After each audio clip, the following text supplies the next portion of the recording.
Class खत्म होते ही मैं किसी पागल की तरह कमरे से बाहर भागा। यह देखने का वक्त ही नहीं था कि सामने कौन है। मैंने उसे खींचा और जोर से चूम लिया। पूरा गलियारा सन्न रह गया क्योंकि वो लिली रयू थी, स्कूल की सबसे खूबसूरत और खूंखार लड़की। लेकिन जब मैंने आंखें खोली तो मेरा दिल बैठ गया। मुझे पता था कि वो मेरी हड्डियां तोड़ देगी, पर मैंने उसे कसकर पकड़े रखा। कोई चारा ही नहीं था। अगर मैं छोड़ता तो मैं फौरन फट जाता। थोड़ी देर पहले क्या हुआ वो बताता हूं। इस घटिया सिस्टम ने एक टास्क दिया, 10 सेकंड के अंदर किसी को किस करो और 30 सेकंड तक पकड़े रहो, वरना सिस्टम मुझे उड़ा देगा। क्लास के लड़के किसी पहलवान से कम नहीं थे। किसी को किस करना नामुमकिन था। डर के मारे मुझे अपनी जान बचाने के लिए भागना पड़ा।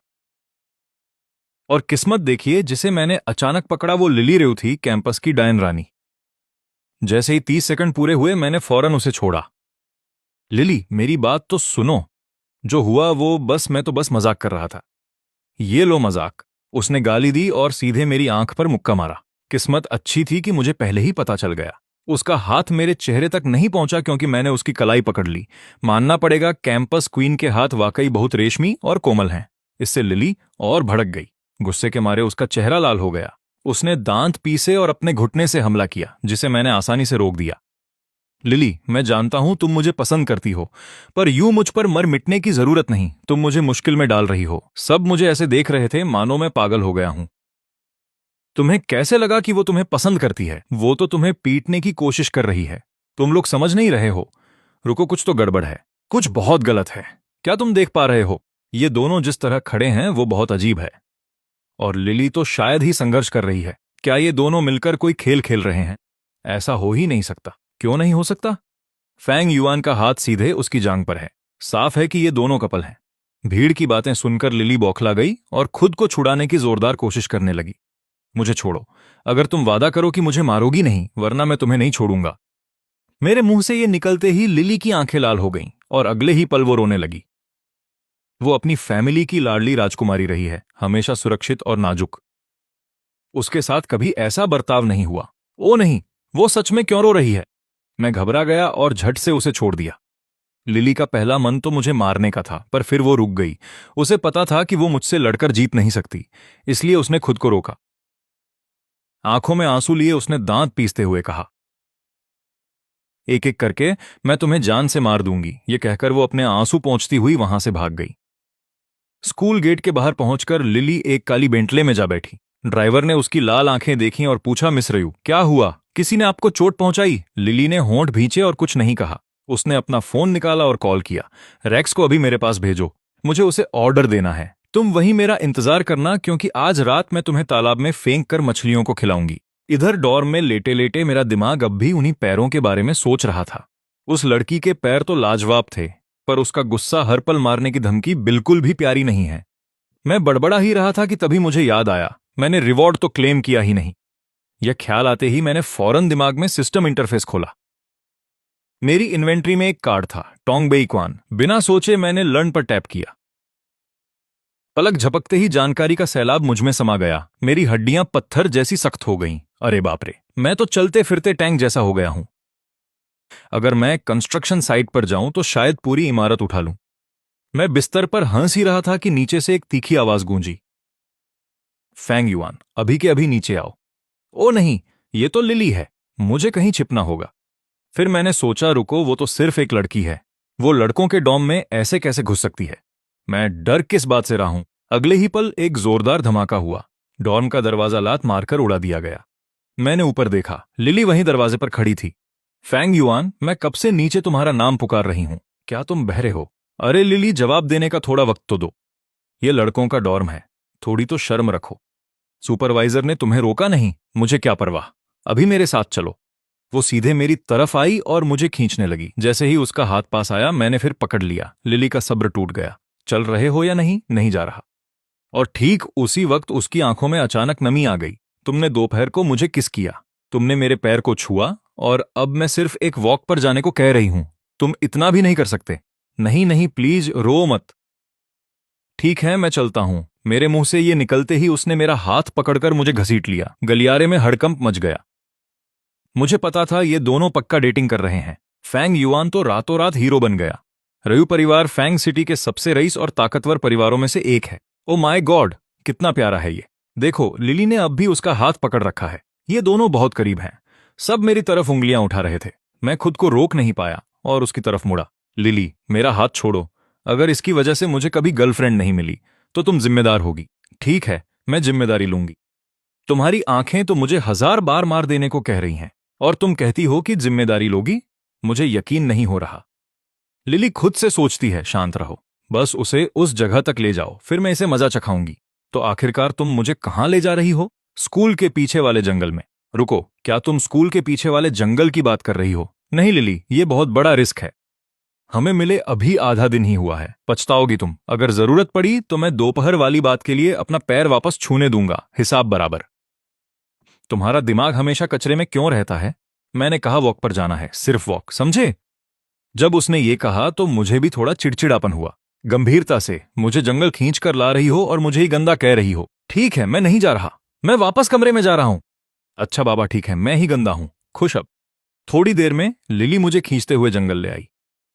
वहां काफी अंधेरा था, कैंपस में कपल्स की पसंदीदा जगह। किसी भी झाड़ी के पीछे देखो तो शायद कोई ना कोई रंगे हाथों पकड़ा जाए। लिली, यहां बहुत अंधेरा है, मैं डर रहा हूं, थोड़ा और पास आ जाते हैं। ये कहते हुए मैंने उसकी कमर पर हाथ रखने की कोशिश की, पर उसने मुझे धकेल दिया। कमीने, फिर से फायदा उठाने की कोशिश कर रहे हो? फायदा? कैसा फायदा? मैं बस अंधेरे से डर रहा हूं। यहां घना अंधेरा है और मुझे कुछ नहीं दिख रहा। दिख नहीं रहा? बहुत बढ़िया। रेक्स, बाहर आओ और इसे मारो। मुझे संभलने का मौका तक नहीं मिला, वो बेचारी सी दिखने वाली लड़की एक हिंसक जानवर बन गई थी। मुंह खोलने से पहले ही मुझे पीछे से हवा का जोरदार झोंका महसूस हुआ। एक मुक्का बड़ी तेजी से आ रहा था। अच्छा हुआ मेरा शरीर पूरी तरह तैयार था। एक तरफ हटकर मैंने बिना पसीना बहाए मुक्के को चकमा दे दिया। रेक्स हैरान था। वो 40 साल से मार्शल आर्ट्स की ट्रेनिंग ले रहा था और एक कॉलेज स्टूडेंट ने उसके हमले को ऐसे टाल दिया। लिली भी शॉक में थी।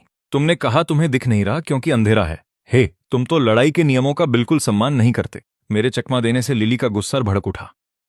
अगर आज मैंने तुम्हें अधमरा नहीं किया तो मैं छोड़ूंगी नहीं। रेक्स, इसे बांध दो। रेक्स ने बिना समय बर्बाद किए मुझ पर लात से हमला किया। वो मुक्का तो किस्मत से बच गया था। देखते हैं अब कैसे बचते हो। पर अगले ही पल एक करारी आवाज आई और रेक्स अपना पैर पकड़कर दर्द से चिल्लाने लगा। लिली, कहना नहीं चाहता पर जो बॉडीगार्ड तुम लाई हो वो काम के नहीं है। इसे घर भेज दो ताकि वो आराम कर सके। यहां बेइज्जती करवाने का क्या फायदा? लिली ने मेरी बात पर गौर ही नहीं किया। उसके चेहरे पर पूरी तरह से हैरानी है। रेक्स उसके परिवार के सबसे बेहतरीन फाइटर्स में से एक है और वो मेरे सामने एक चाल भी नहीं टिक सका। वो मुझे घूरकर पूछती है, फेंग युआन, क्या तुमने मार्शल आर्ट सीखा है? एक तरह से कह सकते हो, ज्यादातर ऑनलाइन ही सीखा है। उसे सिस्टम के बारे में बताने का कोई मतलब नहीं है। वो कभी समझ नहीं पाएगी। उसे अंदाजा ही नहीं है कि एक जबरदस्त कॉम्बैट स्किल वाकई कितनी ताकतवर होती है। अगर उसने अपनी हद पार की तो अगली बार मैं उसे सीधे ड्रैगन की 18 हथेलियों से मारूंगा। फिर देखेंगे वो उसे कैसे संभालती है। और कोई बैकअप आ रहा है क्या? अगर नहीं तो मैं सोने जा रहा हूं। देर रात तक जागना सेहत के लिए बहुत बुरा है। लिली मुझे मुड़कर जाते हुए देखती है। वो अपने दांत इतनी जोर से पीस रही है कि शायद टूट जाएं, लेकिन मुझे रोकने का उसके पास कोई तरीका नहीं है। पर मैंने अभी कुछ ही कदम बढ़ाए थे कि पीछे से एक चीख हवा को चीरती हुई आई। उसी पल मेरे सिर में वो जानी पहचानी आवाज फिर शुरू हो गई। नया टास्क मिला है, लिली रयू को सुरक्षित बचाओ।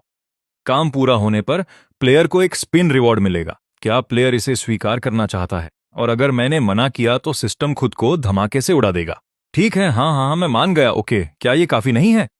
ये बेवकूफ सिस्टम हमेशा मुझे उड़ाने की धमकी देता रहता है। बेशक, मुझे मान लेना ही होगा। अगली बार बस मेरे लिए ऑटो एक्सेप्ट कर लिया करो। भाषण बंद करो, समझ गया। प्लेयर के लिए ऑटो एक्सेप्ट मोड चालू कर दिया गया है। शहर के दूसरी ओर लिली पूरी जान लगाकर संघर्ष कर रही है और चिल्ला रही है, फन सिटी का नाम बदनाम कर रहे हो। मुझे बांधने की हिम्मत कैसे हुई? क्या मौत को दावत दे रहे हो? उसके सामने खड़ा आदमी जोर जोर से हंसने लगता है। रयू परिवार की छोटी राजकुमारी है ना? तुम वही हो जिसे हम ढूंढ रहे थे। हमें सिर्फ एक ही चीज से मतलब है, पैसा। तुम कौन हो हमें फर्क नहीं पड़ता। रयू परिवार की हो या जो परिवार की, एक बार मेरे हाथ पड़ गई तो कायदे में ही रहोगी। हमने तुम्हें अब तक छुआ सिर्फ इसलिए नहीं है क्योंकि बॉस के सख्त ऑर्डर थे। जैसे ही वो आदमी बात करता है वो अपना गंदा हाथ आगे बढ़ाने लगता है, पर इससे पहले कि वो लिली के चेहरे के करीब पहुंचे उसकी बाह में तेज दर्द उठता है। देखो, तुम लोगों को पैसों से मतलब हो सकता है, पर मैंने खुद अभी तक इसके चेहरे को नहीं छुआ है। अपने ये गंदे हाथ दूर ही रखो। ऐस दर्द में तिलमिलाता है और गुर्राता है। ये छोटा सा चूजा कहां से आ गया? 4 या 5 इसके पैर तोड़ दो। मैं खुद को आंखें घुमाने से नहीं रोक पाया। तुम सब क्रिमिनल्स को लोगों के पैर तोड़ने का इतना शौक क्यों होता है? क्या चल रहा है तुम लोगों के साथ? ये कोई पारिवारिक परंपरा है या कुछ और? मेरे पीछे लिली जल्दी से अपनी आवाज धीमी करके मुझे चेतावनी देती है। ये दोनों बहुत खतरनाक फाइटर्स हैं। रेक्स को इन्होंने 2 चालों में ही चित कर दिया था। घबराओ मत बेबी, बस वहां खड़े होकर देखो। मैं एक शैतानी मुस्कान बिखेरता हूं, पीछे मुड़कर देखे बिना उन 2 आदमियों पर झपट पड़ता हूं। लिली मेरी पीठ को घूरती है और पल भर के लिए जम जाती है।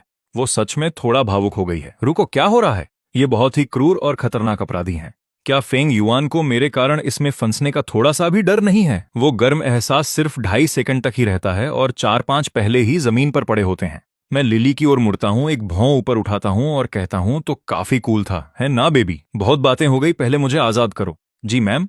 लेकिन जब तक मैं उसे खोलने की कोशिश कर रहा हूं, ऐस मेरे ठीक सामने आकर खड़ा हो गया है। मैं ऊपर देखता भी नहीं। मैं बिल्कुल शांत होकर कहता हूं, भाई तुम जैसे 10 और भी होते तब भी मुझे हरा नहीं पाते। समझदारी इसी में है कि अभी यहां से निकल जाओ, वरना मैं हाथ रोकना बंद कर दूंगा। पर ऐस नहीं जाता। वो बस एक ठंडी फुंकार छोड़ता है और ठीक उसी पल मेरा पारा 7वें आसमान पर पहुंच गया। ये क्या बदतमीजी है यार? मैंने चेतावनी दी थी और तुम अभी भी अपनी जिद पर अड़े हो। बच्चे, देखते हैं अब तुम कितने बड़े खिलाड़ी हो। अरे भाई, मैं तो मजाक कर रहा था। लो, मुझे लिली को वापस बांधने दो और फिर मैं खुद को भी बांध लेता हूं। बिल्कुल कस के भाई, अब निकल के दिखाओ। मेरा तो रोने का मन कर रहा है। ये बेतुका सिस्टम पूरी तरह पागल हो गया है। पहले इसने मुझसे सबके सामने कैंपस क्वीन को किस करवाया, अब ये मुझसे लिली को बचाने के लिए कह रहा है। बहुत बढ़िया, मैंने उसे बचाया भी नहीं और अब मैं भी यहां फंस गया हूं। बॉस, सब हो गया। पैसे कब मिलेंगे? रिलैक्स, जैसे ही रयू परिवार शहर की वो जमीन हैंडओवर करेगा, तुम्हें पैसे मिल जाएंगे। उसी पल रयू परिवार की हवेली में एक नौकर भागता हुआ ऊपर आता है। मिस्टर रयू, कुछ हो गया है। क्या हुआ? क्या तुम शांत नहीं हो सकते? रेक्स का फोन आया था। मिस रयू का अपहरण हो गया है। फेंग सिटी में लिली का अपहरण करने की हिम्मत किसमें हुई? ठीक उसी समय उसका फोन बजता है। नमस्ते रयू, बहुत दिनों से कोई झगड़ा नहीं हुआ। मैंने सुना है तुमने उस डाउनटाउन प्रोजेक्ट पर अरबों खर्च कर दिए हैं। जेनजो, क्या मेरी बहन का अपहरण तुमने किया है? ओ मेरे रयू, तुम क्या बात कर रहे हो? मुझे नहीं पता तुम्हारा क्या मतलब है। मैं तो बस तुम्हें यह बताने के लिए कॉल किया था कि जो परिवार जिस जमीन पर नजर गड़ाए हुए है, उसे लेने की कोशिश मत करना। मुझे बहुत बुरा लगेगा अगर मेरी तलवार गलती से गलत दिशा में चल गई। तो सोच समझकर फैसला लेना रयू। अगर मुझे दोबारा कॉल करना पड़ा तो शायद मैं इतना विनम्र न रहूं। क्लिक, लाइन कट जाती है।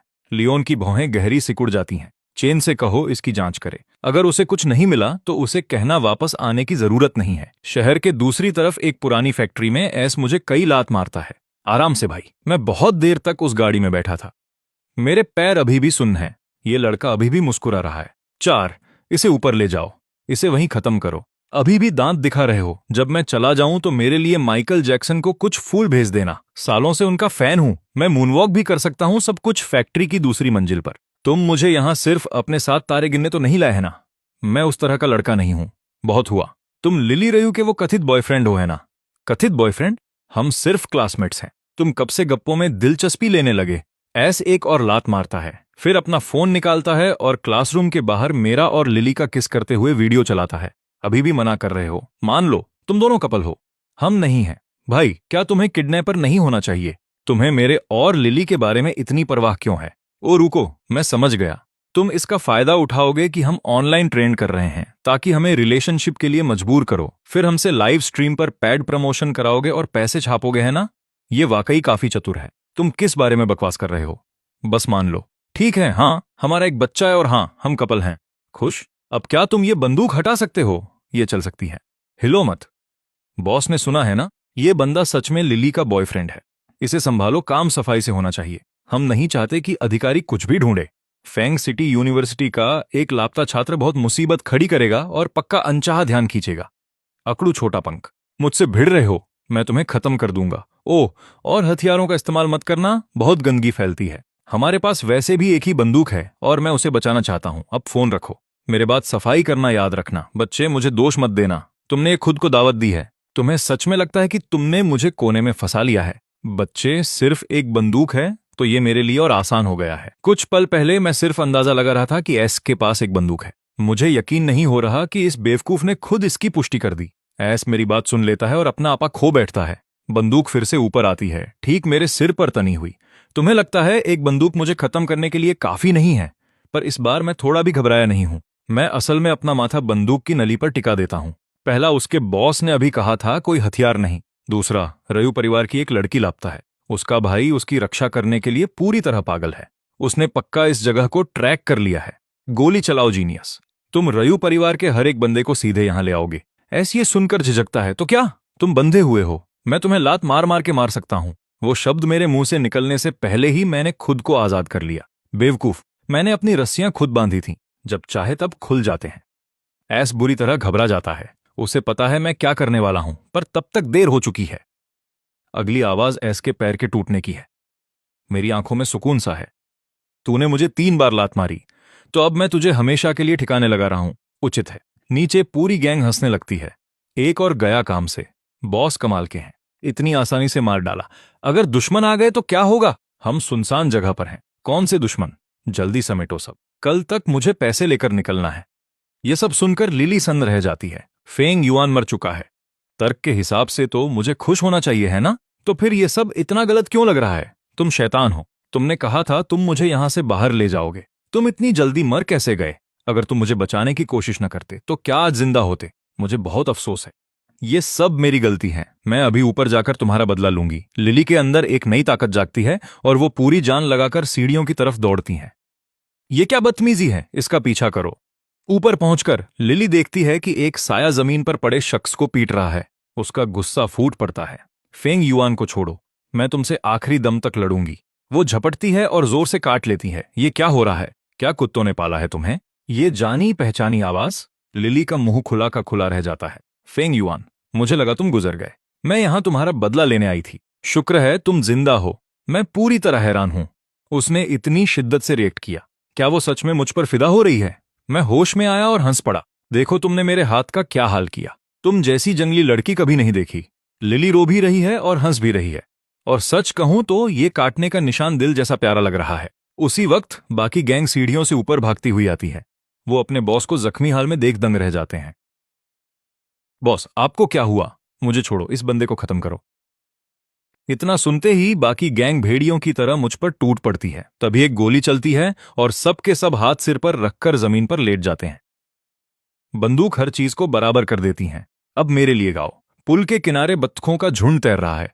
चलो चलो, इन्हें गिनो। 2 4 6 7 8। उनमें से एक सबसे तेज गाता है तो मैं उसे 2 लात मारता हूं। तुमने नहीं गिना, इसलिए सजा मिली। अरे भाई, मैं तो गा रहा था। कसम से, मैंने कहा न कि तुम नहीं थे। बात खत्म। मैं उसे 2 लात और मारता हूं। और एक और बात, तुम ही थे जिसने ऊपर आते हुए मुझे किक मारी थी। ये मत सोचना मैं भूल गया। मैं कुछ भी ऐसे नहीं छोड़ता। तभी सिस्टम पॉपअप होता है। बधाई हो प्लेयर। क्वेस्ट पूरी हुई। रिवॉर्ड स्पिन एक्टिव है। पहिया घुमाएं। कृपया प्रतीक्षा करें। बधाई हो प्लेयर, तुम्हें मार्क्समैन कार्ड मिला है। मैंने तुरंत लर्न दबाया और जानकारी की लहर मेरे दिमाग में भर गई। हाथ की बंदूक जैसे मेरे शरीर का हिस्सा बन गई हो। बिना सोचे मैंने एक और फायर किया, जो ठीक 4 नंबर के पैरों के बीच जाकर लगा। वो बंदा डर के मारे पेंट में ही सुसु कर देता है। फेंग युआन, मैं गा रहा हूं। मैं पूरी जान लगाकर गा रहा हूं। रिलैक्स रिलैक्स, बस अपना निशाना चेक कर रहा था। ओ सही, तुमने कहा था तुम मूनवॉक कर सकते हो, है ना?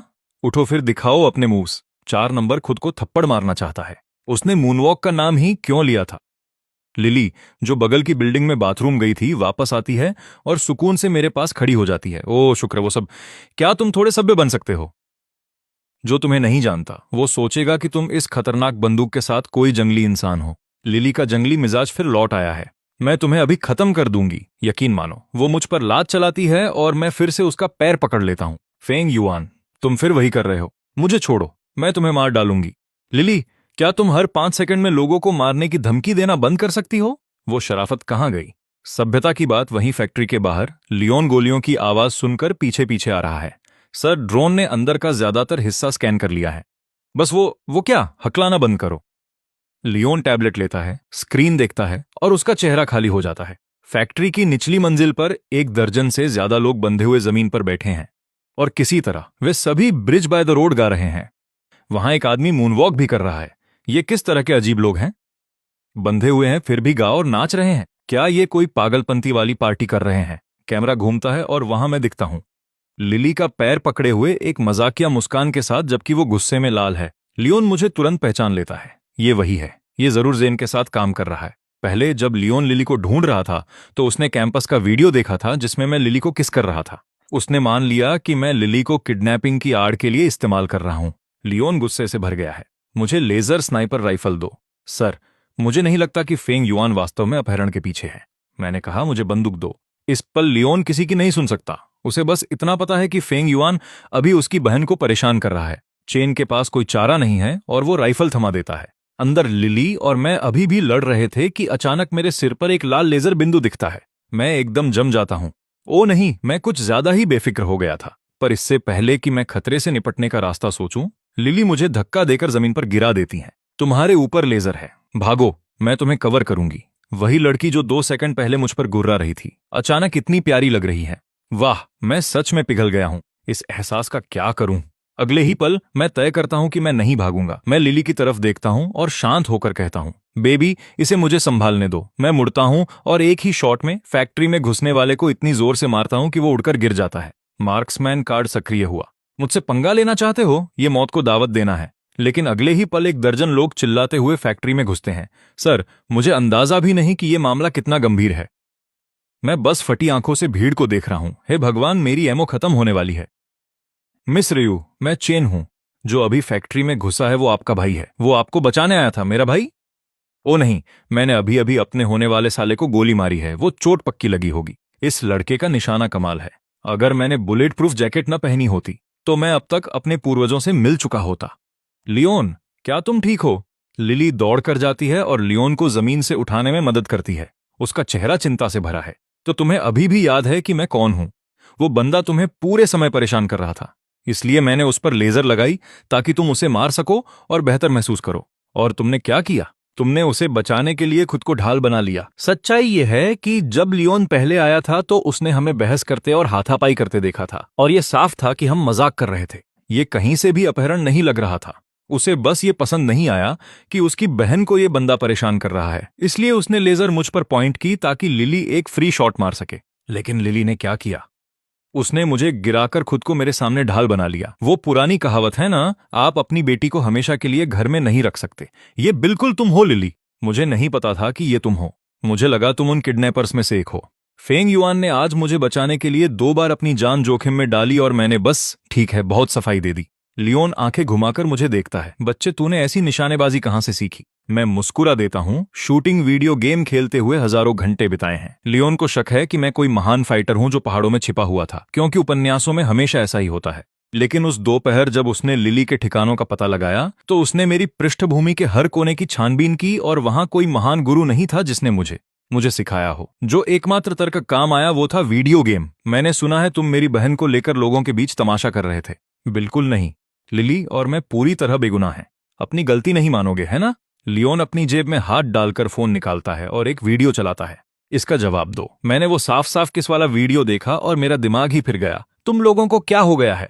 क्या तुम्हारे पास करने को कुछ बेहतर नहीं है सिवाय लोगों की जोड़ियां बनाने के? लिली इसे देखती है और उसका चेहरा पूरी तरह लाल हो जाता है। लियोन, ये एक गलतफहमी है। क्या वो किस गलतफहमी थी? या उसके तुम्हारा पैर छूना भी गलतफहमी थी? और तुम अभी भी इस लड़के का बचाव क्यों कर रही हो? मैं तुम्हारे लिए उससे बदला लेने की कोशिश कर रहा हूं, लेकिन साफ है कि लिली एक ही पन्ने पर नहीं है। लियोन, बीच में मत पड़ो। मैं एक बड़ी हो चुकी इंसान हूं। उसने सब कुछ छीन लिया और तुम चाहती हो कि मैं इसे यूं ही जाने दूं। कल रात इस बच्चे को डिनर पर घर ले आना। हाँ, फेंग युआन एक अच्छे खाने का हकदार है। आज की रात उसके बिना ऐसी ना होती। लेकिन लियोन असल में सोच रहा है कि उस डिनर पर मैं इस बच्चे की धज्जियां उड़ा दूंगा। मैं वहां खड़ा लिली का खुश चेहरा देख रहा हूं। फिर मैं लियोन के चेहरे की तरफ देखता हूं, जिससे साफ जाहिर है कि वो मेरी जान लेना चाहता है। तुम प्यारी नासमझ लड़की, मैं उस डिनर पर नहीं जा सकता, पर इससे बचने का कोई रास्ता नहीं है। अगले दिन लिली ने 65 बार कॉल किया। जब 66वीं कॉल आई तो मैंने उठा ली। इस लड़की को नजरअंदाज नहीं किया जा सकता, क्योंकि अगर मैंने ऐसा किया तो यह सीधा मेरे पास आकर बवाल मचा देगी। लिली, क्या तुम मुझे कॉल करके मार डालना चाहती हो? ओ चुप करो, नीचे आओ। मैं स्कूल गेट पर कब से इंतजार कर रहा हूं। फेंग युआन का कद। भागने का कोई रास्ता नहीं है। फोन रखने के बाद लिली ने लियोन को फोन मिलाया। हे, क्या घर पर खाना तैयार है? फेंग युआन और मैं आ रहे हैं। लिली, मैं उस लड़के से निपटने के बारे में सोचने में इतना उलझ गया था कि मैं पूरी तरह भूल गया जो परिवार के साथ आज मेरी डिनर की योजना है। ओ, तो यह तो और भी अच्छा है। हमें भी साथ ले चलो। अगर तुम मेरे लिए उनसे बदला लेने वाले हो तो मेरे न होने का क्या मतलब है? आज चीजें उलझ गई हैं। बेहतर होगा कि तुम इससे दूर रहो। अब जब तुमने ऐसा कहा है तो मुझे जरूर जाना ही होगा। ठीक है, ठीक है। बस तुम और फेंग युआन कोई गलत बात मत कहना। तुम कहाँ मिल रहे हो? Z pavilion. आधे घंटे बाद लिली और मैं बेंटले में शहर के बाहरी इलाके के एक जंगल से गुजर रहे हैं और हम एक खूबसूरत पुरानी 3 मंजिला इमारत के सामने रुकते हैं जैसे ही मैं बाहर कदम रखता हूँ मैं पूरी तरह दंग रह जाता हूँ, जैसे कोई बच्चा हो जिसने ऐसा कुछ कभी न देखा हो। लिली वो देखो, क्या वो बुगाटी है? मैंने अपनी जिंदगी में फेंग सिटी में ऐसी गाड़ी कभी नहीं देखी, नामुमकिन। क्या वो फोटोकार्पस के पेड़ हैं? यहाँ तो इतने सारे हैं, ओ देखो वहां और भी हैं। क्या तुम बंद करोगी? बस अंदर चलो, लियोन को अब तक यहाँ होना चाहिए था। मैं लिली के पीछे इमारत में जाता हूँ और प्रवेश द्वार पर ही एक पूरा सिक्योरिटी स्कैनर लगा है। मेरे पास शब्द नहीं है। यह एक रेस्टोरेंट है, हवाई अड्डा नहीं। इतनी सख्ती क्यों है? लेकिन लिली पूरी तरह शांत है। वह यहाँ पहले भी आ चुकी है और इसकी आदी है। जेड पैवेलियन के अंदर किसी भी प्रकार के हथियारों की अनुमति नहीं है। यह नियम मुख्य रूप से किसी भी तरह की हिंसा को रोकने के लिए है। जो कोई भी इस नियम को तोड़ता है उसे मालिक बाहर फेंक देता है और हमेशा के लिए ब्लैकलिस्ट कर देता है। जब रयू परिवार फेंग सिटी में सबसे ऊपर नहीं था, उन्होंने एक चालाकी भरी चाल चली जिससे उन्होंने उस समय के सबसे शक्तिशाली मो परिवार को उकसाया और वे डिनर वेयर से हमला कर बैठे। लियोन को हल्की चोट आई थी, लेकिन वो परिवार के नियम तोड़ने के लिए इतना काफी था। उसके बाद मो परिवार फेंग सिटी के शीर्ष परिवार के पद से हट गया और रयू परिवार ने तख्ता पलट कर दिया। सिर्फ इतना ही काफी है यह बताने के लिए कि जेड पैवेलियन का मालिक कितना पहुंच वाला है। सर, आप एक छोटा चाकू लिए हुए हैं, कृपया इसे यहां दे दीजिए। जब आप जाएंगे हम इसे आपको वापस लौटा देंगे। क्या आप गंभीर हैं? मैं यहां खाने आया हूं, झगड़ा करने नहीं। मैं चाकू क्यों लाऊंगा? भाई, कौन जाने मेरे साथ रहने पर क्या हो जाए। तुम चलते फिरते मुसीबत हो। मुझे बंदूक तो नहीं मिल सकी, इसलिए सुरक्षा के लिए छोटा चाकू रखना सही लगा। तुम एक नंबर के बेवकूफ हो, लेकिन जैसे ही लिली यह कहती है उसकी आवाज अनजाने में नरम हो जाती है और कहीं ना कहीं अंदर उसे अच्छा लगता है। उसने कभी नहीं सोचा था कि फेंग युआन अपनी सुरक्षा के बारे में ऐसा सोचेगा। तुम ही बेवकूफ हो पागल। मैं कंधे उचकाता हूं और चाकू गार्ड को दे देता हूं। इसे संभाल कर रखना। मैंने इसे सुपरमार्केट से 5 युआन 80 फेन में खरीदा था। अगर यह खो गया तो तुम पर मेरे 6 युआन उधार होंगे। लिली अपना चेहरा ढंक लेती है और मुझे खींच ले जाती है। कितनी शर्मिंदगी वाली बात है। एक पल बाद हम दूसरी मंजिल पर पहुंच गए। गलियारे में निजी डाइनिंग कमरे हैं, सबके नाम बड़े काव्यात्मक हैं, spring river, early plum blossom, triple sunrise, seas of plenty. लेकिन गलियारे के अंत में टंगी एक पेंटिंग मुझे ठिठका देती है। उस कैलीग्राफी पर लिखा है, एक साथ उड़ो फिर भटकती उड़ान में चांद को गले लगाओ और अंतहीन रात में आराम करो। लिली मुझे अजीब नजरों से देखती है। कब से तुम्हें कैलीग्राफी में दिलचस्पी हो गई? जो आदमी 5 युआन 80 फेन के लिए मोलभाव करे उसे अच्छा स्वाद हो प्लीज। सच कहूं तो मुझे भी यह समझ नहीं आ रहा। मुझे बस ऐसा लग रहा है कि मैंने यह लिखावट कहीं देखी है, शायद घर पर अपने स्टडी रूम में। छोड़ो भी, जेड पैवेलियन की ये चीजें सब महान कलाकारों की कृतियां हैं। तुम किस तरह के घर से आते हो जहां ऐसी चीजें होंगी? मानो या न मानो, मेरा परिवार दक्षिण का पुराना रईस खानदान है। लियोन ने तुम्हारे परिवार के बारे में सब कुछ पता कर लिया था। मनगढ़ंत कहानियां बंद करो और चलो। उसे इंतजार करते हुए काफी समय हो गया है, पर वो ब्रश का काम मुझे सच में जाना पहचाना लग रहा है।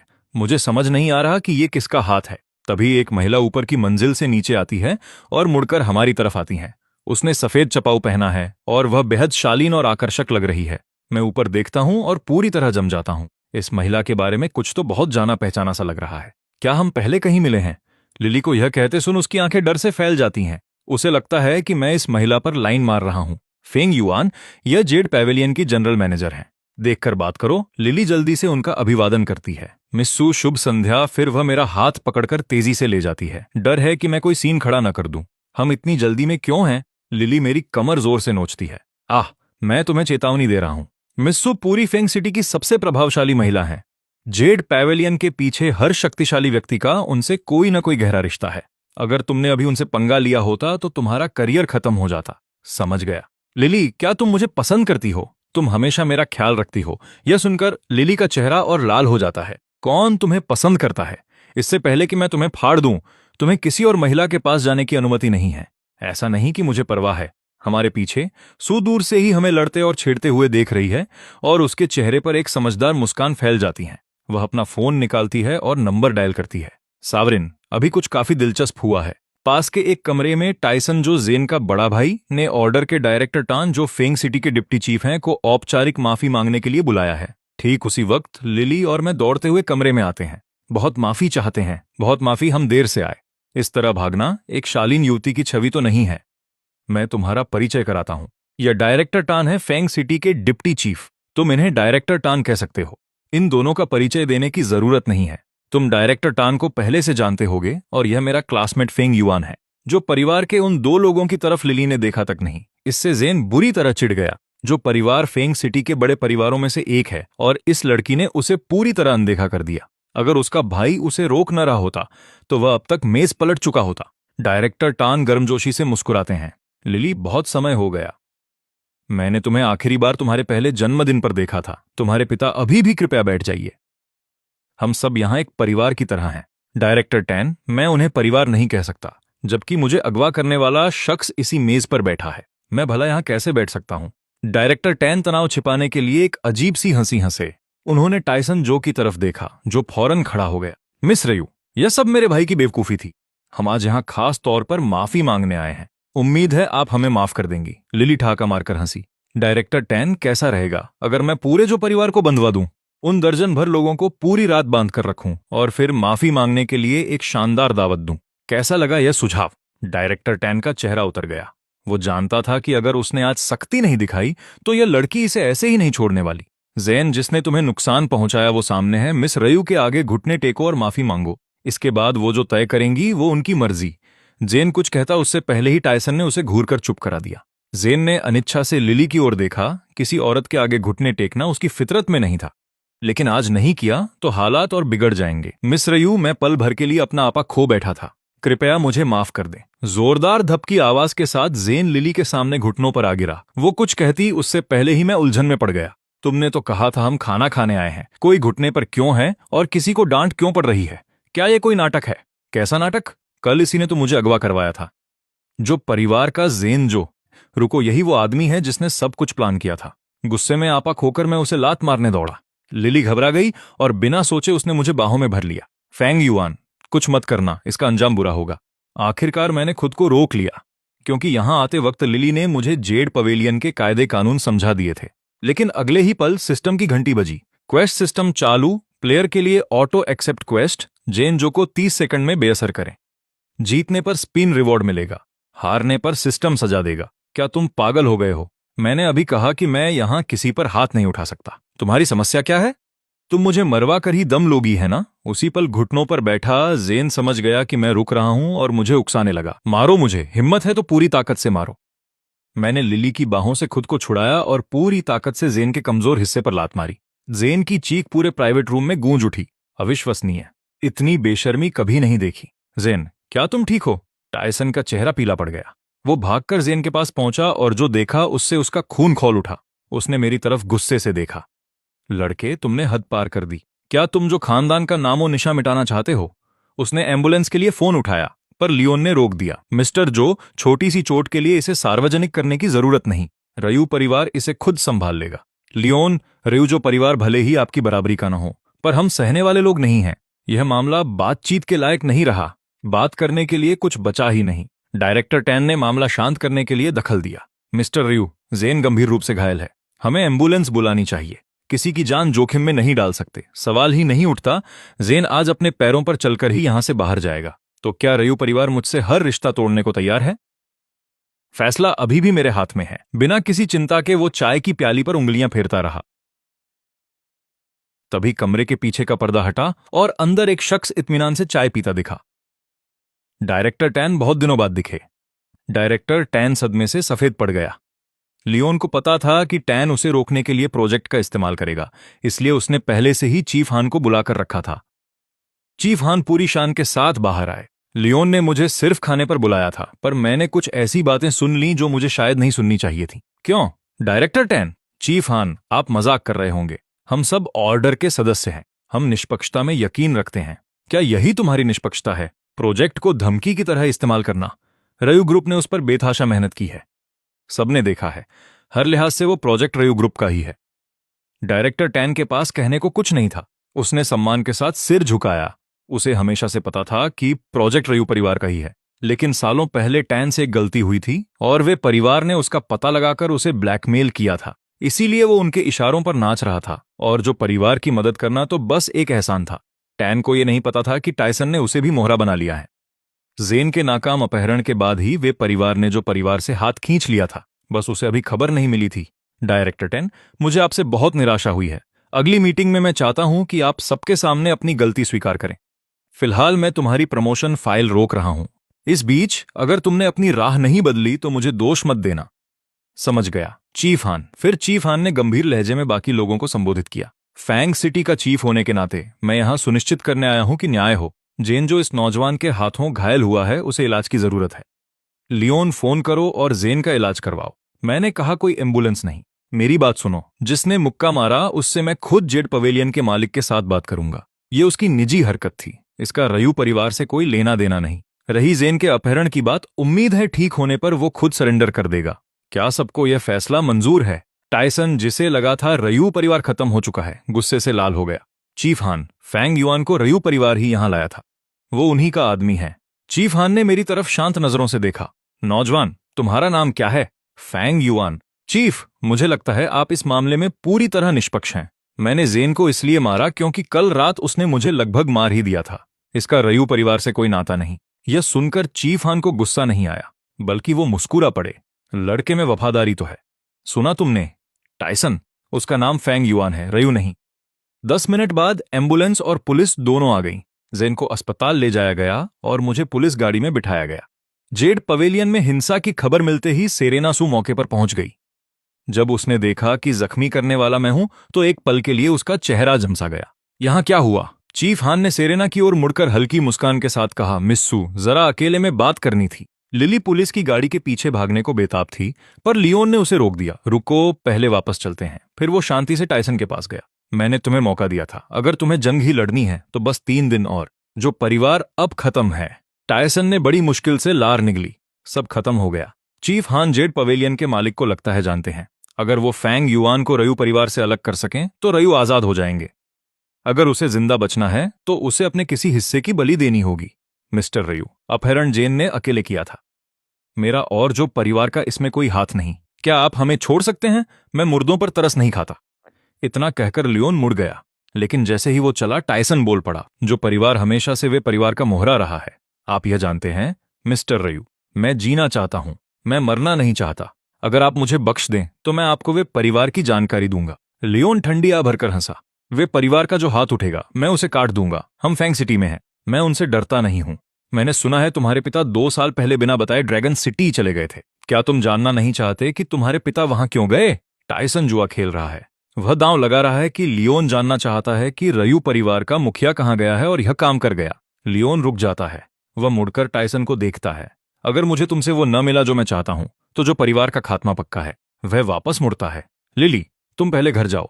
वह देखता है तो लिली वहां नहीं है। मैंने मिस रयू को अभी बाहर भागते देखा। कहीं वह फेंग युआन के पीछे तो नहीं जा रही? यह ठीक नहीं है। लियोन तुरंत एक बॉडीगार्ड को बुलाता है और टाइसन को गाड़ी में डलवा देता है। फिर वह खुद निकल पड़ता है। जब तक वह सामने वाले गेट पर पहुंचता है लिली गाड़ी लेकर जा चुकी होती है। कोई चारा नहीं। वह उसे फोन करता है। लिली, तुम कहां जा रही हो? फेंग युआन ने यह मेरे लिए किया है, मैं उसे पीछे नहीं छोड़ सकती। मुझे उसे ढूंढना होगा और पुलिस को सब कुछ समझाना होगा। लिली रो रही है और लियोन का उसे सांत्वना देने का मन नहीं है। अगर जेड पैवेलियन को पता चला कि फेंग युआन हमारे परिवार से जुड़ा है तो चीफ हान की सारी मेहनत बेकार हो जाएगी। लियोन, तुमने बचपन में मुझे सिखाया था कि इंसान को कभी नहीं भूलना चाहिए कि वह कहां से आया है और कभी मदद करने वाले की पीठ में छुरा नहीं घोंपना चाहिए। जब से मेरा अपहरण हुआ फेंग युआन मेरे साथ खड़ा रहा है। अगर हम सारा दोष अकेले फेंग युआन पर डाल दें तो मैं ऐसा नहीं कर सकती। मुझे उसे ढूंढना होगा। उसके चुप होते ही लियोन शांत हो जाता है। वह उसकी बातों से सचमुच प्रभावित लगता है। उसने उसे पहले कभी किसी के लिए इतना परेशान होते नहीं देखा था। 2.5 सेकंड की चुप्पी के बाद वह थोड़ा हंसता है। क्या तुम सच में इस लड़के को पसंद करती हो? क्या तुम क्या कह रहे हो? लियोन, हम अभी बहुत गंभीर बात कर रहे हैं। अगर तुम मदद नहीं करोगे तो मैं खुद उसे बाहर निकाल लाऊंगी। फेंग युआन को चोट नहीं आनी चाहिए। ठीक है, मैं तुमसे वादा करता हूं, आज रात मैं फेंग युआन को पुलिस स्टेशन से सुरक्षित और बिना किसी रिकॉर्ड पर दाग के बाहर निकाल लाऊंगा। तुम मुझसे झूठ मत बोलना। अगर मुझ पर भरोसा नहीं है तो स्टेशन के बाहर इंतजार करो। वह आधी रात से पहले बाहर होगा। तय रहा। मैं अंकल जेन को आरवी लेकर आने के लिए कह रही हूं। मैं स्टेशन के बाहर ही डेरा डालूंगी जब तक वह बाहर नहीं आता। तुम बड़ी बेटी को हमेशा के लिए घर में कैद करके नहीं रख सकते। इसी बीच जेड पैवेलियन के उस प्राइवेट कमरे में। चीफ हान, क्या आप कह रहे हैं कि फेंग युआन ने ही वो चोट पहुंचाई है?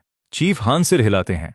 मैं पूरी घटना के दौरान वहीं था। अगर मुझे सही याद है तो फेंग युआन को रयू परिवार ही साथ लाया था। जेड पैवेलियन के अंदर लड़ने के नतीजे होते हैं जिससे चीफ हान अच्छी तरह वाकिफ हैं। इसीलिए मैंने मिस्सू से अकेले में बात करने के लिए कहा। 13 साल पहले मैं तुम्हारे मालिक से ड्रैगन सिटी में मिला था। उस साल ऑर्डर के ऑपरेशन के दौरान मैंने एक गोली अपने ऊपर ली थी। तभी से उन पर मेरा एहसान है। रयू परिवार को छोड़ना उस एहसान को चुकाने का तरीका है। क्या ये काम करेगा? चीफ हान, क्या आप वाकई इस एहसान को इस्तेमाल करना चाहते हैं? हमारे मालिक ने कहा था कि अगर तुम्हें कभी जरूरत पड़ी तो वह व्यक्तिगत रूप से तुम्हारी ड्रैगन सिटी सुरक्षित वापसी सुनिश्चित करेंगे। अगर तुम इसे रयू परिवार पर अभी खर्च करते हो तो शायद तुम्हारे पास वो विकल्प दोबारा न रहे। मेरी उस जगह पर वापस जाने की कोई इच्छा नहीं है, वह तुम्हें पूरी तरह निगल जाएगी। रयू परिवार ने मेरे साथ सही किया, मैंने तुम्हारे मालिक के साथ सही किया। यह एक चक्र है और इसे यहीं खत्म होना चाहिए। वह अपने दोनों हाथ जोड़ते हैं। तो बात तय रही। कृपया मेरे मालिक को मेरा सम्मान पहुंचा देना। उनसे कहना कि जब मेरे पास समय होगा मैं ड्रैगन सिटी आना चाहूंगा और मुझे उम्मीद है कि आप मुझे एक सादे खाने पर बुलाएंगे। जरूर। सेरेना एक हल्की मुस्कान के साथ चीफ हान को विदा करती हैं। उनके जाते ही सेरेना मुड़ती है और एक कॉल करती है। सावरिन, क्या आपको पता था? फेंग युआन ने जाहिर तौर पर लड़ना सीख लिया है। वह कैसा कर रहा है? दूसरी तरफ से एक धीमी स्थिर आवाज आती है, एक महिला की आवाज। यह लड़का तो बहुत दिलेर हो रहा है। उसने रयू परिवार के लिए कदम आगे बढ़ाया और ज़ेनजो को इतनी जोर से लात मारी कि उसका काम तमाम हो गया। जैसा कि आपने नियम बनाया है, जेड पैवेलियन में लड़ाई की अनुमति नहीं है, इसलिए चीफ हान अभी मुझसे मिलने आए थे। सेरेना सब कुछ विस्तार से बताती है, फिर अपनी बात जारी रखती है। मैंने रयू परिवार और फेंग युआन के बीच के संबंधों की जांच की। लगता है वह और लिली रयू रिलेशनशिप में है। ऑनलाइन उनके कई वीडियो मौजूद हैं। रयू परिवार की बेटी। फेंग सिटी में रयू परिवार सम्माननीय है, लेकिन ड्रैगन सिटी में उनकी गिनती दूसरे दर्जे में भी शायद ही हो।